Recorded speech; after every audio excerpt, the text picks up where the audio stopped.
Shivkranti TV news अन्याय, अत्याचार, बेकायदेशीर कृत्य करणाऱ्या विरुद्ध शोषित पीडित न्याय देणारा एकच आवाज। शिवक्रांती टीव्ही दिनबंधू न्यूज संपादक सत्यशोधक शंकरराव लिंगे 73 87 37 78 तमिळनाडूतून आणले आणि इथे सेटलमेंट करून त्याला 80 वर्ष सेटलमेंट मध्ये ठेवलं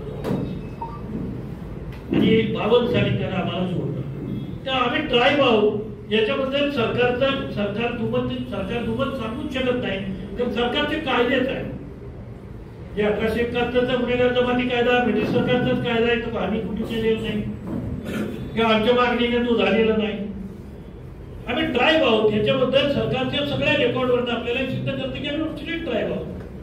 फक्त आमचा आवाज मोठा नाही, आम्ही स्कॅटर्ड आहोत आणि दुसरी सगळ्यात विकनेस जो आहे तो आमची पॉप्युलेशन ही कमी आहे आणि याच्यामुळे आमच्या सगळ्यांचे प्रॉब्लेम झाले। तेव्हा तुम्ही आम्हाला कायद्यानं जर मदत केली तर आम्ही कायद्यानं लढायला तयार आहोत, तर आमच्यावर फार मोठा अन्याय झाला आहे। आम्हाला उचलून ओबीसीतच घातलं, आम्ही गावातच नाही तर आम्ही ओबीसी कुठं? ओबीसी म्हणजे बरुतेदार अनुतेदार। आता आम्ही ना बरुतेदार आहे ना अनुतेदार आहे, गावात घर नाही राहणार शेत नाही, आम्ही बरुतेदार कशाचे? आम्हाला ते आम्ही का घातलं? तर हा प्रश्न विचारायला जी ताकद लागते साहेब, ती ताकद आमच्याकडे लागते। मराठ्यांची काय ताकद आहे? तर मराठ्यांनी ती दाखवली की ते लाखो माणसं जमा करू शकतात आणि ही ट्रॅजेडी आहे या कम्युनिटीची, या छोट्या छोट्या जमाती आहेत। बरं त्यांच्या आपसातही काही असं अल्टिमेट व्यवहार आहेत असं नाही, त्या सेपरेट जमाती आहेत। तर कुणाला विदर्भात आणलंय, कुणाला आंध्र प्रदेश, विदर्भात माझे काका आहेत, इथं पार्ट ऑफ शेड्यूल कास्ट। आता असं कसं चालते विदिन द स्टेट? एकच कम्युनिटी, आम्ही 3 लिस्ट मध्ये आहोत, म्हणजे शेड्यूल कास्टच्या लिस्ट मध्ये आहोत, एसटीच्या लिस्ट मध्ये आहोत आणि ओबीसीच्या लिस्ट मध्ये आहोत। अशी 3 सर्टिफिकेट साहेब माझ्याकडे आहेत। आपण मला कोर्टावर दाखवा, 3 सर्टिफिकेट सर्टिफाईड आहे, 3ही व्हॅलिडिटी झालेली आहे। म्हणजे असं नाही की मी बोगस सांगतोय।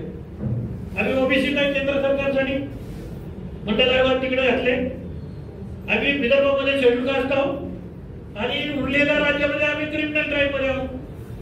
पहिली शोकांची काय एकटं काय काढायची नाही, पारध्यांची तीच आहे। पारधी विदर्भामध्ये शेड्यूल ट्राईब आहे, नाशिक पर्यंत शेड्यूल ट्राईब आहे आणि नगर मान्य आले की क्रिमिनल ट्राईब होतोय। काय धंदा आहे? अरे तो पारधी तिकडे नाशिकला गेला की तो शेड्यूल ट्राईब आणि नाशिक वरनं तो नगर मध्ये आला, संगमेरला आला की तो क्रिमिनल ट्राईब। कोणा गाढवांनी कायदे केले असतील आणि कोणा गाढवांनी ते पास केले असतील हे मला माहिती नाही, तर आम्ही सगळे गाढव लागतेच लोक, आम्ही काही त्या नादात लागलो नाही। पण साहेब तुमच्या सगळ्याच्या सदिच्छेनं फार मोठा भर मी घेऊन मुद्दाकडे गेलो। त्याचं कारण आम्ही अनावरणही आहोत आणि असुरक्षित सुरक्षिततेच्या कारणासाठी आम्ही गेलो आणि गेली 10-12 वर्षामध्ये याचे रिझल्ट आम्हाला मिळालेले आहेत। गेली 10-12 वर्षामध्ये भटक्या वृत्तात जो कुठे अन्याय अत्याचार होत आहे असं दिसत नाही। अजूनही जे लोक ऐकायला तयार नाहीत त्यांच्यावर अत्याचार होत आहे हे मला मान्य आहे। पण ज्या लोकांनी संघटनेचं ऐकलं आणि जे संघटित राहिले, एकजुटीनं राहिले, त्यांच्यावर हल्ला होण्याचा प्रश्नच नाही। एकाही वडार समाजातल्या बाईवर अत्याचार करू शकत नाहीत साहेब। मराठा नेत्याचा बाप याला तरी ते हल्ला करू शकत नाही। आम्हाला ते घाबरतात, त्यांना आम्ही घाबरण्याचा विषयच नसतो आहे ना। दरबारामध्ये काय करायला घाबरतात की नाही? साताऱ्यामध्ये वडाला घाबरतात की नाही? पुण्यात वडांना घाबरतात की नाही? वडर वस्तीत जायचे पण कोणाची होत नाही रात्री, असे आमचे लोक आहेत। त्यांना मी सांगत होतो की आपण क्षत्रिय लोक आहोत, आपण लढणारे लोक, आपण लढणारे ट्राईब आहोत। त्याच्यामुळे आम्हाला आपल्या मार्गदर्शनाची गरज आहे आणि त्याच्यापेक्षा सुद्धा आम्हाला न्याय मिळवून देण्याची गरज आहे। कारण कडे खूप पिढ्या गेल्या, आम्ही 3री पिढी माझी साहेब लढती आहे। पहिली भीमराव जाधवांची पिढी, दुसरी दौलतराव भोसलेंची पिढी, माझी 3री पिढी आणि तो मानवेंद्र वैदू ही 4थी जनरेशन। 4 जनरेशन आम्ही या प्रश्नासाठी लढतो, पण हाताशी काही लागत नाही। तुमच्या हाताला यश येवो आणि या सगळ्या अतिशय उपेक्षित समाजाचं भलं हो अशी अपेक्षा व्यक्त करतो। मनापासून तुमचं आणि मॅडमचं दोघांचंही मनापासून स्वागत करतो आणि थांबतो। दादा किती कमिशन नेमले ह्या संदर्भामध्ये आता काही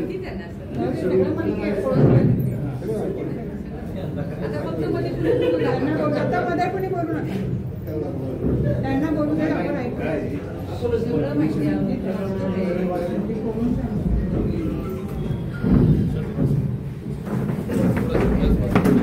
आता शांतता ठेवा.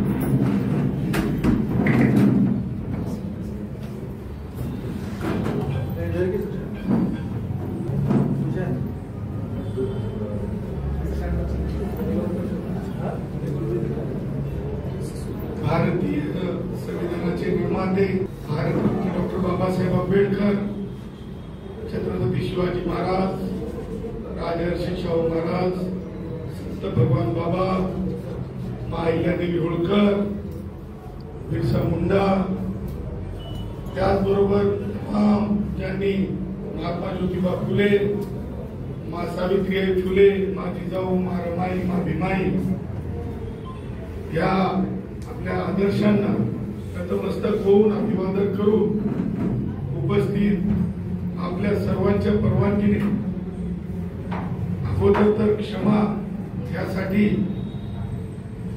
प्रवास थोडा लांबचा होता. काल हरित क्रांतीचे जनक नाईक साहेबांना आदरांजली वाहून बंजारा भावांसोबत चर्चा करून माहूरला जाऊन रात्री 12ला माहूरचा प्रवास सुरू करून आता एवढा वेळ झाला इथे पोहोचायला कुठेही ब्रेक नाही केला. थोडं कान टोचून आलो. नगरमध्ये रस्ता खराब होता राधाकृष्ण विखेजींचा आणि माननीय लक्ष्मण माने साहेब यांच्या कार्यक्रमाला, या कार्यक्रमात चर्चेला उपस्थिती होईल नाही होईल तर त्यांना नक्की जाऊन भेटलं पाहिजे. कारण आम्ही महाविद्यालयीन शिक्षणामध्ये असताना जे काही विचार विनिमय व्हायचे कॅम्पसेस मध्ये किंबहुना महाराष्ट्रातल्या काही पलीकडे जाऊन डॉक्टर बाबासाहेब आंबेडकर मराठवाडा विद्यापीठात त्यामध्ये अग्रगणी मानेसाहेबांचे विचार असायचे आणि म्हणून ठरवलं मी आणि डॉक्टर जयश्री पाटलांनी की आपण नक्की जाऊ. उशीर झाला तरी मानेसाहेबांना भेटून का होईना जाऊ आणि खरोखर आपल्या सर्वांची क्षमा मागत मी आपले 2 शब्द आपल्या समोर ठेवतो.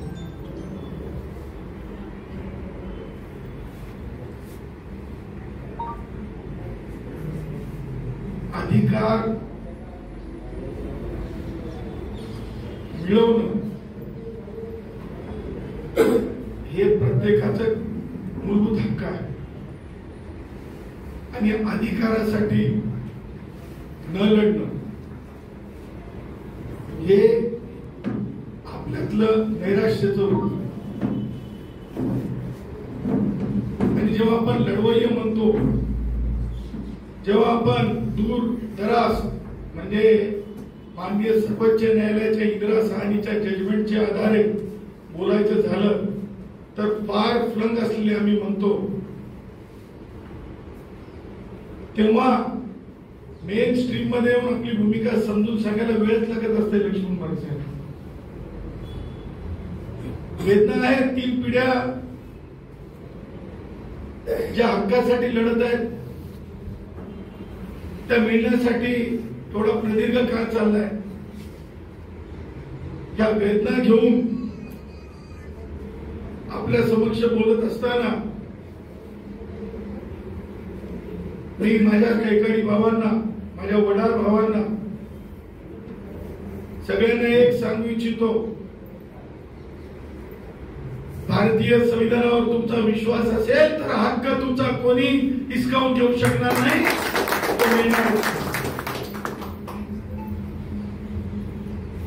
ज्यांचं नाही त्यांना तर मिळतंय, ज्यांचं नाही ते तर घेण्यासाठी समोर येत आहे. आणि मानेसाहेब आपण जे म्हणाला 3 पिढ्या आपण लढलो. मी वेळेची वेळ ते म्हणतात ना की वेळ पाहून वेळ मारून आपला अंदाज चुकीचा ठरला नाही पाहिजे. अशाच वेळेस आपण निशाणा साधला पाहिजे. या वृत्तीचा माणूस मी आहे. मी हीच ती वेळ पाहत होतो की अर्धज्ञानी नीम हकीम जान को खतरा वाले काय कधी चूक करतील आणि ती वेळ म्हणजेच हा GR आहे आणि त्यानंतर मी उघडलेला पिटारा आहे की माझ्या गायकवाडांच्या हक्कासाठी माझ्या बंजाऱ्यांच्या हक्कासाठी मला तुम्हाला चर्चा करत असताना खुल्या अंतःकरणाने विचारायचं, रिऑर्गनायझेशन ऑफ स्टेट या आधारे मागील 50 वर्षात आपण एखाद्या वेळेस निवेदन लिहिले? हात वर करून सांगा. रिऑर्गनायझेशन ऑफ स्टेट या कायद्याखाली आपण एक निवेदन मागच्या 50 वर्षात लिहिलं आहे का? लिहिलं असेल तर हात वर करा, लिहिलं नसेल तर एक मुखात सांगा नाही. माने साहेब आयोग पुढची गोष्ट आहे हो. बुलबुलैया म्हणलं तरी चालेल आपल्या प्रकरणात. माने साहेब अफिनिटी टेस्ट त्याच्या पुढची गोष्ट आहे. परंतु आपल्या हक्कासाठी आपण 50 वर्ष ज्या प्रकारे आपण लढायला पाहिजे होते तो लढलो नाही आणि आता ती लढण्याची वेळ सुरुवात झाली. नंबर 1 म्हणतात ना भाषावार प्रांत रचना केली म्हणजे जेवढं सोयीचं असेल ना तेवढं ते आमचं राज ठाकरे नावाचं पिल्लू सुद्धा सांगत राहत. त्याच्या पुढे नाही सांगत, त्याच्या पुढे सुधरत नाही, त्याच्या पुढे कळत नाही. परंतु डंके की चोट पे मला तुम्हाला सांगायचं आहे, जेव्हा राज्याची निर्मिती नव्याने केली जाते किंवा रिऑर्गनायझेशन ऑफ स्टेट केलं जात आहे, त्या राज्याचे त्या समुदायाला त्या वर्गाला जे अधिकार असतात जसेचे तसेच अधिकार नव्याने निर्माण होणाऱ्या राज्यात त्या समूहाला त्या वर्गाला द्यावेच लागतात. हाच कायदा.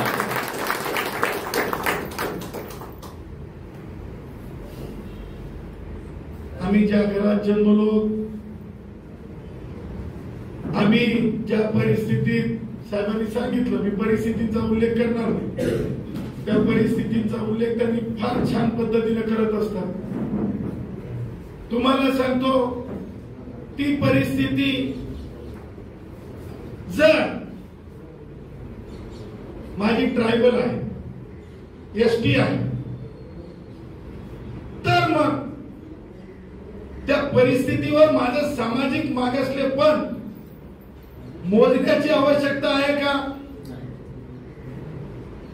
का नाही तेही सांगतो.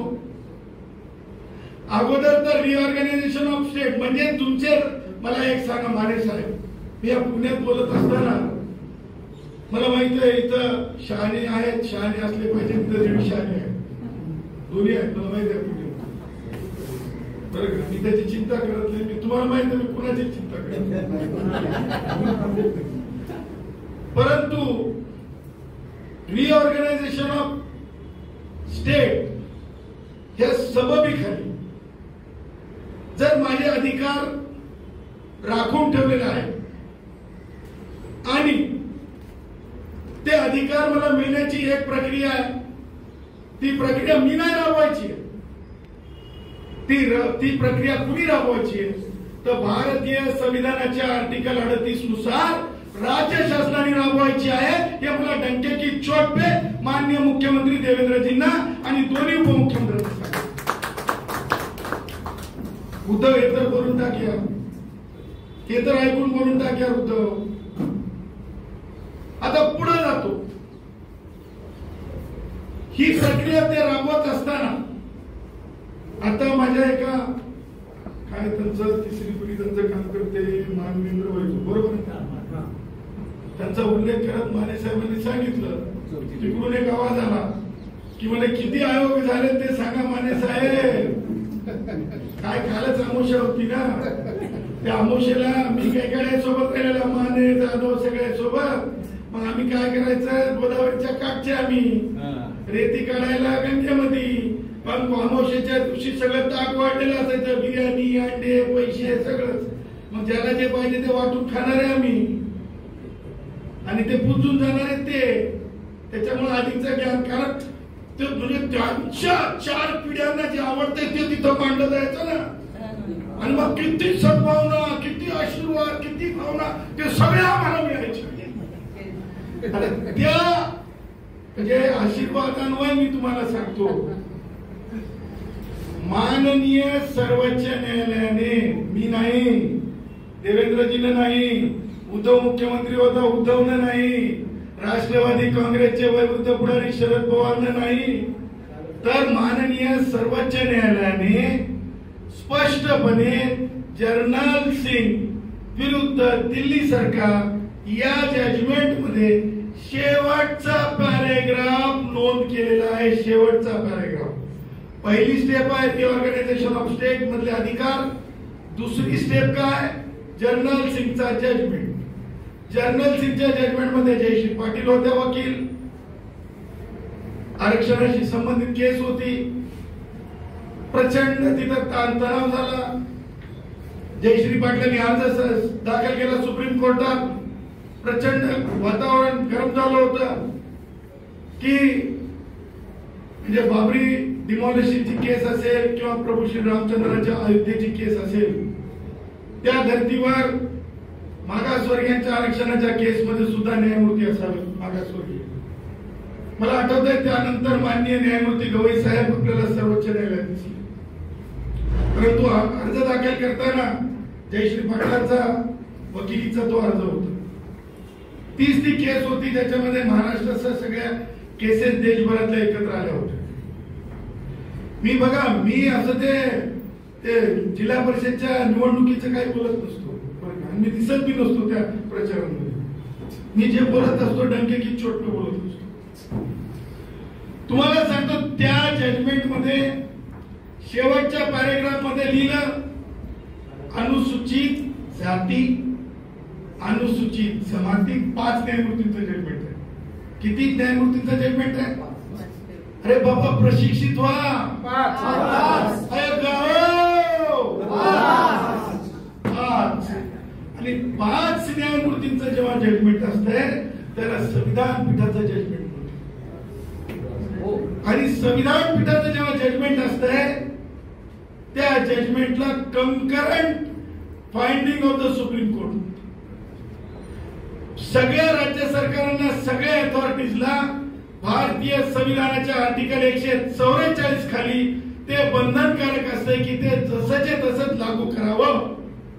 उपमुख्यमंत्री अजितदादा पवार असतील, उपमुख्यमंत्री एकनाथरावजी शिंदे असतील, विरोधी पक्षाचे नेते असतील, मुख्यमंत्री देवेंद्रजी असतील, जिल्हा अधिकारी असतील, विभागीय आयुक्त असतील, डेप्युटी कलेक्टर असतील, सगळ्यांना जसंचे तसं ते कायदा म्हणून भारताच्या संविधानाच्या अधिकारात दिलेला कायदा म्हणून आर्टिकल 136च्या अधिकारात सर्वोच्च न्यायालयाने 142 खाली 144 खाली ते लागू झालेला कायदा म्हणून स्वीकारायचा असतो. माननीय न्यायमूर्ती रोहिंटन यांनी लिहिलेले शब्द आहेत. माने साहेब जशाचे तसे मराठीत सांगायचा प्रयत्न करतो. मी भाषेचा लोभी नाही. मला कैकाडी आवडते, मला तुम्हाला सांगतो बंजारा भाषा आवडते, मला मराठी आवडते, सगळ्या भाषा आवडतात मला. मी भाषा सगळं करत कारण आमच्या कैकाडीतला गोडवाच वेगळा आहे. बाय गोडा केले म्हणजे आमच्या बोलण्यातला टोन लक्षात ठेवा. आईनं बोलवलंय बाय गोडा केले म्हणजे आवाज असा उंच आवाजातल्या मी उंच माणसं आहोत. मान्य सुप्रीम कोर्टाने सांगितलं, माननीय न्यायमूर्ती रोहिंटन त्यांचे अथॉरिटिव्ह जजमेंट आहे. ते म्हणतात अनुसूचित जाती, अनुसूचित जमातीचं मागासले पण मोजण्याची गरज नाही.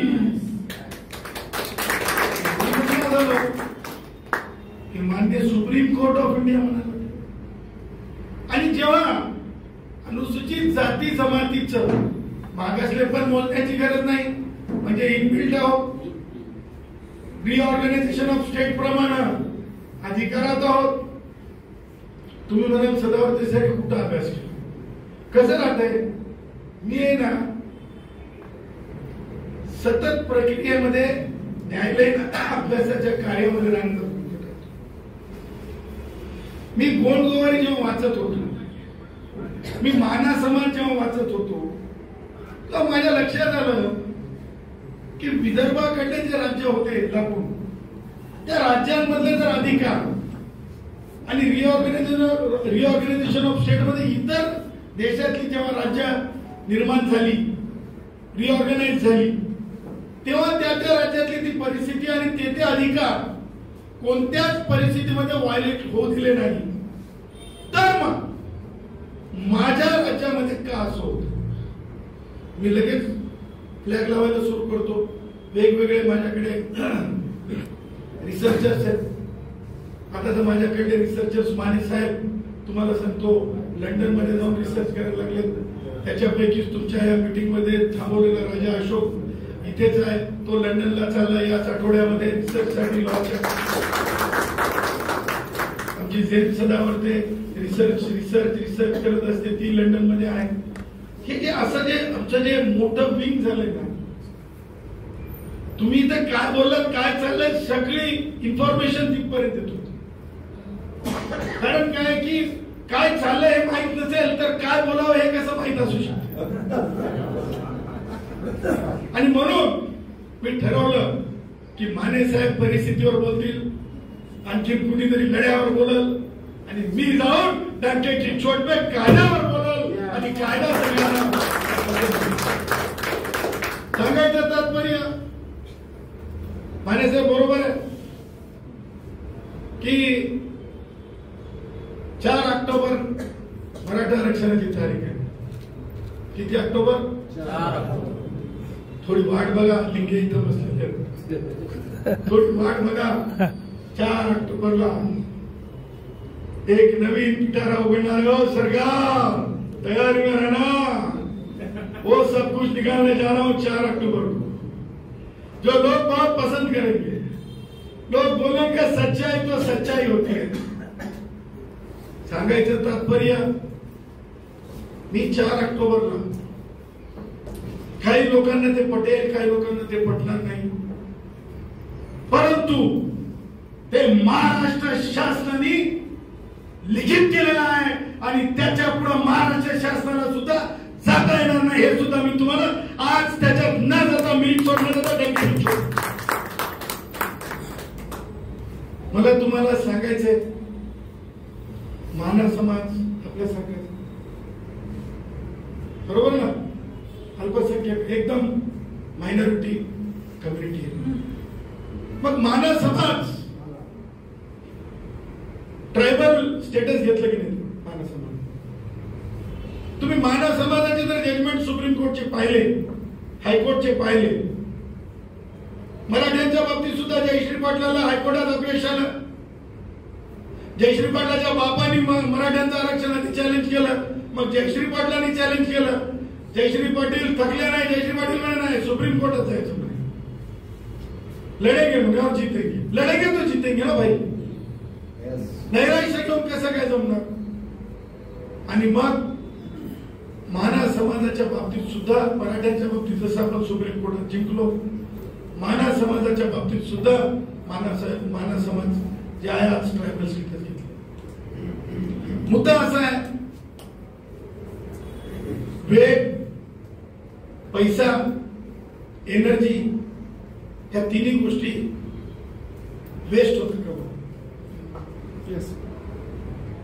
कोर्टात लढण्यासाठी पैसा लागत नाही, कोर्टात लढण्यासाठी पॉइंट लागतो. मला तुम्हाला सांगायला आनंद होईल, मी कास्ट बायस नाही.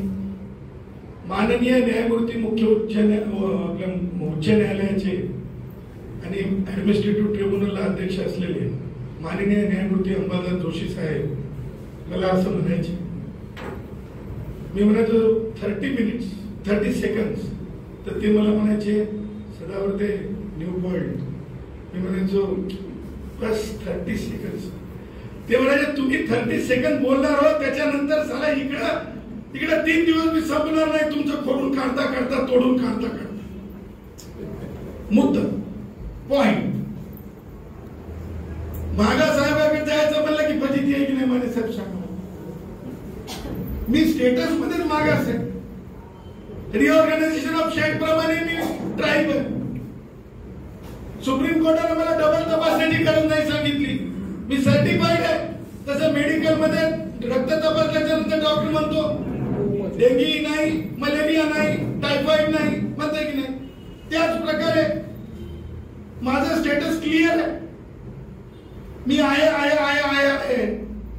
त्यामुळं मला असं वाटतंय की आज मी तुम्हाला खूप वेळ वाटायला लागली.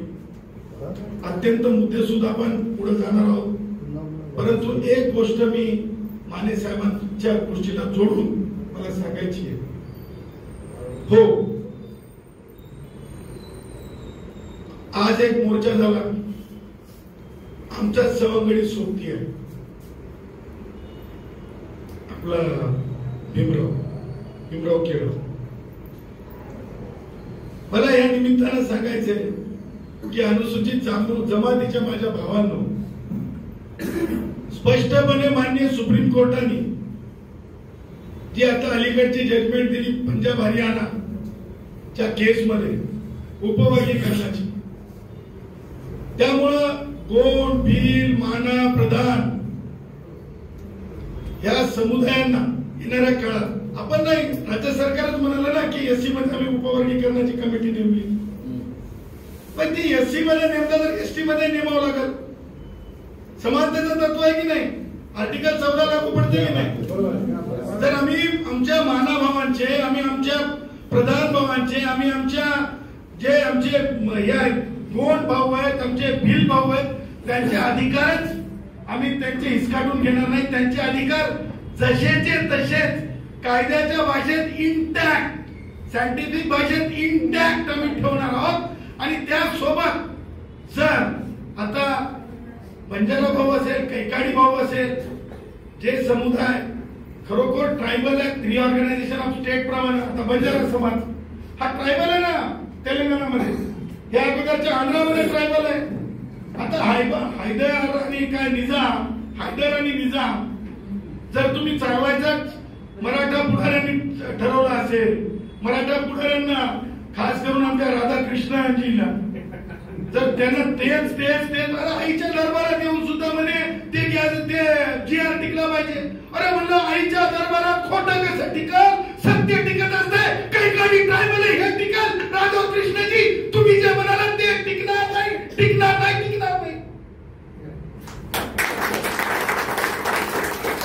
म्हणजे दरबारात येऊन सुद्धा खोटं टिकू दे रे देवा. काय बानिशपणा म्हणू का. सांगायचं तात्पर्य माने साहेब,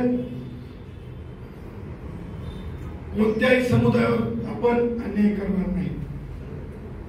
मी प्रत्येक इथं बसलेल्या कैकाडी बडर भावाला हे सांगत आहे, सोशल मीडियावर लिहा. पंजाब हरियाणाच्या जजमेंट मध्ये उपवर्गीकरण सांगितलंय. महाराष्ट्र शासनाने ते स्वीकारलंय, कमिटी स्थापन केली. त्यामुळं गोंड, भील, प्रधान भावांवर अन्याय होणार नाही असं स्पष्ट लिहा. कन्फ्युजन नको. माझी बहीण सुप्रिया किती कन्फ्युज होती, मी काढलं कन्फ्युजन काल तिचं. मी तिकडून माझी बहीण आहे ना, माझी लाडकी बहीण आहे आणि ती संसद रत्न मी गुणरत्न आहे. वा संसद रत्न मी गुणरत्न आहे. ओरिजिनल रत्न. असो, सांगायचं तात्पर्य हे आहे की आम्ही कोणत्याही वर्गाला कोणाचे हक्क घेणार नाही असं वारंवार लिहा. विश्वास येऊ द्या ट्रायबल कम्युनिटीज मध्ये की नाही. आता तर सदावर्ते सर म्हणतायत ना, मला मेसेज येत आहेत, मला स्पष्ट मेसेज येत आहेत की सदावर्ते सर कसं होईल. मी त्यांना सांग, मला डॉक्टर गबाले नावाचे डॉक्टर आहेत, ट्रायबल आहेत, खूप चांगले डॉक्टर आहेत. मुंबईच्या सायन हॉस्पिटलला चाइल्ड स्पेशलिस्ट आहेत. अगोदर रागात मेसेज मध्ये अगदी रागात म्हणजे राग तुम्हाला माहिती आहे ना कसं असतंय.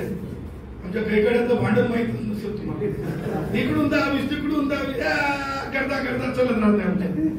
पण आमचं की नाही सुखात करता राहते, दुःखात करता राहते, मयतीच करता राहते. काळी आणल्याशिवाय तर आमचं काम तुम्हाला सांगतो. ह्या मुद्द्याला पुढे नेताना मला तुम्हाला सांगायचंय की ह्या सगळ्या गोष्टी कायद्याच्या चौकटीत आहे. कायद्याच्या बाहेर काही मागणी झाली, तुम्ही अट्टास करणं झाले, तुम्ही म्हणणं झाले की आम्हाला डिक्लेरेशन द्या. तुम्ही काय म्हणाले जरण घ्या, जयश्री पाटलांचा जरण घ्या. सगळ्यांनी दादा हे ते जरण घ्या. ती म्हणते नाही खरं आहे ना, लक्षात घ्या किती हालून मला सांगा. दुसऱ्याला इज्जत नाही. काल तुम्हाला सांगतो माने साहेब, ते गायकवाड साहेब मुंबईत त्यांनी एक हॉटेल टाकली होती माहिती तुम्हाला, लक्ष्मण गायकवाड. ऐका, सरकार मधल्या मराठ्यांनो, सरकार मधल्या मंत्र्यांनो, मराठा मंत्र्यांनो ऐका, विरोधातल्या माजी मंत्र्यांनो मराठ्यांच्या ऐका. गायकवाड साहेब माझ्याकडे आले एका फाईन द्यायला, अत्यंत म्हणजे शीन होऊन आले आणि मला म्हणाले सदावर्ते सर मी तुमच्याकडे आलो, मला मदत करावं. म्हणलं काय झालं? म्हणले मंत्री त्या विलासरावचं पोरग आहे आणि मी एक छोटासा व्यवसाय उघडला आणि त्या व्यवसायासाठी जे हॉटेल मला जागा प्रदान करण्यात आली, मी माझ्या खिशातले पैसे लावून ते हॉटेल चालू केलं. कुठे ते याच्यामध्ये आणि म्हणे ते तोडायला निघाले तू आणि नोटिसा द्यायला तू. आणि मी त्या काय देशमुखाचं पोरग काय नाव त्याचं अमित मंत्री आणि ते म्हणलं की हो हो उद्या बघूच मंत्री. बघा तुम्ही भूमिका, बघा तुम्ही कसे मागास आहेत, आपण कसे मागास आहोत. लक्षात ठेवा कसे आदिम आदिवासी आहोत. उद्या बघू, उद्या काही येईच ना, उद्या काही येईच ना. सांगायचं तात्पर्य हे की आजही लक्ष्मण माने असतील साहेब, गायकवाड साहेब असतील, लेखक आहेत मोठे, अशा माणसाची म्हणजे यांची ढसाळांची आता वेळ आता ती आपण त्या वेळेवर तर आपण एक मोठी चर्चा होऊ शकेल. वामनदादा असतील, ही जी सगळी माणसं आहेत ना, ही सगळी माणसं ना माणसाला ब्रेनला चालना देणारी माणसं आहेत आणि या माणसांना अशा प्रकारे अपंग करून टाकायचं म्हणजे ह्याच्या उदरनिर्वाहाचा परेशान झाला पाहिजे आणि चिंतनच नाही केलं पाहिजे. ही सगळी मराठा लॉबिंगचं राजकारण तोंडवर निघालच नाही पाहिजे. तर तुम्हाला सांगतो की अशा वृत्तीची माणसं अलीकडल्या काळात आपण भुजबळ साहेबांच्या प्रति याच्या भूमिका बघितल्या. मला सांगा भुजबळ साहेबांवर आणि धनंजयजींवर बोलणाऱ्या अंजली दमानिया या राधाकृष्ण विखेवर का बोलत नाहीत? लोक म्हणतात राधाकृष्ण विखेला सदावर्ते का नाव घेतो, घेणार का नाही घेणार? तिकडं देशमुखाचा पोरगा मंत्री होतोय, सारं खाण्यापिण्याचे वादे करायला निघतंय गायकवाडांचे, इतरांवर कारवाई करायला मागे पाहत नाही. आणि जेव्हा मला सांगा आमचे प्रश्न आम्हाला वेदनादायी करायला सोडता तुम्ही आणि अंजली दमानिया अशा 2 बॉटल हातात घेतात. बघा म्हणे कीटकनाशक आहेत म्हणे हे आणि म्हणे हे काय ते अमेझॉन वर एवढ्याला मिळतात आणि म्हणे धनंजयने एवढ्याला घेतली. आमच्या रक्तमासाचं, आमच्या हाडाचं, आमच्या बडल्यातलं भगवान बाबाच्या विचारांना मुंडे कुटुंबीय पुढे आलेलं आहे. मी माझ्या भटक्यांना, मी माझ्या आदिवासींना मी कधी वाईट म्हणणार नाही, मी माझ्या एससीना कधी वाईट म्हणणार नाही. माझं चुकलं तरी मी पोटात येणार आणि मी पुढे नेणार ही मी शपथ खाली आहे.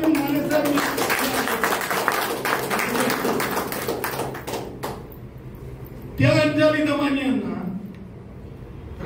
राधाकृष्ण विखे पाटलांना सुप्रीम कोर्टाने सांगितलं, मॅजिस्ट्रेट कोर्टाने क्रिमिनल प्रॉसिक्युशन इश्यू करायला सांगितलं, परंतु चढीचूप राधाकृष्ण विखे पाटील काय वेगळी इम्युनिटी घेऊन आलेत का? ते मंत्रिपदाचा राजीनामा देऊच नाही का त्यांनी विद्यमान सरकारमध्ये? मेरी सरकार से अच्छी भी होंगी तो भी मेरा काम है ना, जो मेरे लोगों से होता है उनके लिए बोलना चाहिए, है की नाही? मग गपचाळीस म्हणलं तर संविधान वाचून उपयोग काय? बरोबर आहे ना? त्यामुळं मला सांगायचं की रिंगण करून एससी एसटी असतील, भटके असतील, ओबीसी असतील, त्यांना त्रास देण्याची प्रक्रिया आता काल तर मला म्हणजे माने साहेब राधाकृष्ण विखेंचं तर मला म्हणजे एवढं मला आश्चर्य वाटलं. ते आमचं धनगर समाजाचा मुलगा लक्ष्मण हाके म्हणजे स्वयंघोषित म्हणजे काय व्यवस्थेच्या चष्म्यातून म्हणजे राधाकृष्ण विखेजींचे जन्माला आलेली औलाद काय त्याचं नाव सुजय हे सर्टिफाईड आहेत का? आणि बाकी सगळे माने सुद्धा स्वयंघोषितच आहेत का? म्हणजे आमच्यानं बोललं की स्वयंघोषित आणि तुमचं बोललं की इनरंट म्हणजे इनरंट सर्टिफाईड वंशावळी प्रमाण. राधाकृष्ण जी वो नहीं चले कहीं गाड़ी आगे से शुरू हो जाना तो तुम ना रास्ता कम पड़ेगा और पकड़े जाओगे, ध्यान में रखना. कारण आमच्यामध्ये तेवढी ताकद आहे. घोड्यावर पळत पळत बसायची तर सवय नाही माने साहेब, पण आम्ही की नाही कुदाले म्हणत परत जाऊन पाटक्या उडी मारून बसतो. ही सुद्धा बरं शिक्षण आमच्यामध्ये आहे. असो आमचा जो होमिजिनियस क्लास आहे, आपला जो वर्ग आहे, त्या वर्गाला ट्रायबलच म्हणून संबोधलं जाईल. माना हा प्लॅटफॉर्म लक्षात ठेवा, मानाची केस डोक्यात ठेवा, रिऑर्गनायझेशन ऑफ स्टेट लक्षात ठेवा. त्याच्या पुढे जाऊन तुम्हाला सांगतो की मागासले पण तपासण्याची गरज नाही लक्षात ठेवा. चुकून सुद्धा म्हणू नका की मागास आयोगाकडे पाठवा, मागास आयोगाकडे पाठवा, चुकून सुद्धा म्हणू नका. कारण तुम्ही कशाच्या आधारे मागत आहात तर रिऑर्गनायझेशन स्टेटच्या आधारे आपण ते हक्क मागत आहोत. आणि माझं काउंटर चॅलेंज आहे, हे मी पिटारा कोणत्या दिवशी खोलला, ज्या दिवशी त्यांनी तो लिंबू टिंबू GR मार्केटमध्ये आणला. तो लिंबू टिंबू GR तसाच मार्केटमध्ये आणला, मी पिटारा उघडला. आणि भाई तुम्ही सुरुवात केली. राधाकृष्ण विखे काय समाज कल्याण मंत्री आहेत का? तरी सुद्धा ते बिचार शेड्यूल कास्ट मध्ये जन्माला आलेले शिरसाट, त्यांच्या हाताला जर ते GR लागला असता आणि त्याचा जरंग्याला दिला असता तर काय इटाळ झाला असता का? दिसले का संजय शिरसाट तिथं? मी जे दिसतंय ते बोलतो, परत कोणाचीच भीती वाटत नाही. तुम्हाला दिसले का संजय शिरसाट? त्याला सांगा समाज कल्याण मंत्री कोण आहे?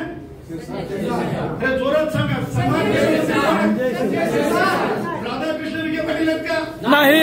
मग राधाकृष्ण विखे पाटलांनी संजय शिरसाटला जरंग्याला GR देण्यासाठी का नेलं नाही? इटाळ होता का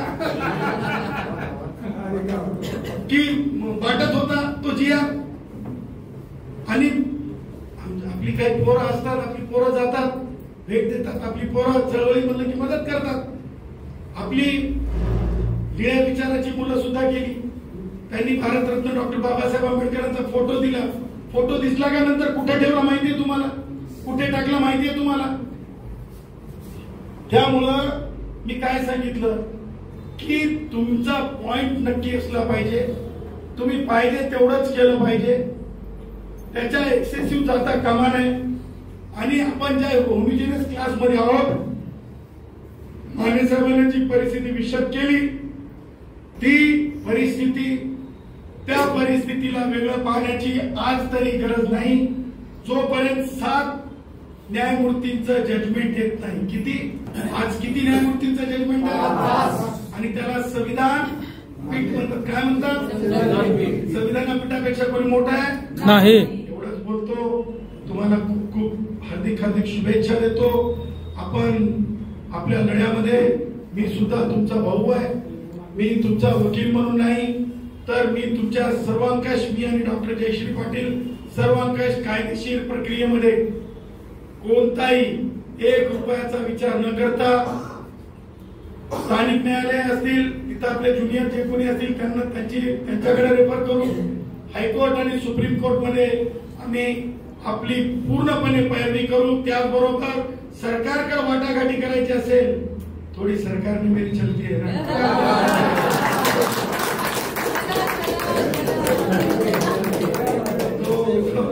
तिथे वाटाघाटी करू आणि बघा ना, मला अडवायला निघालाय, अंतर्गतच येतो बँकेची छोटी आहे ना बाय. तर ह्या प्रसंगी मला वाटतं थोडा डोक्यावरला बोज कमी झाला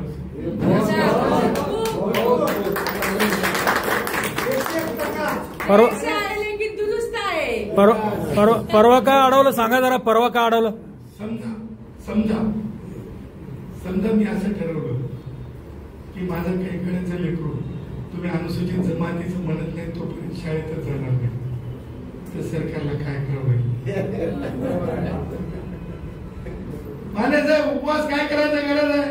आमच्या बॅरिस्टर गांधी आहे क्या? अरे आमचा डॉक्टर बाबासाहेब आंबेडकर वाले है ना. उपवास नहीं, लेखनी हाथ में लेंगे और लड़ेंगे भी और जीतेंगे भी, डंके की चोट करेंगे. महाराज की जय, महाराज की जय, महाराज की जय.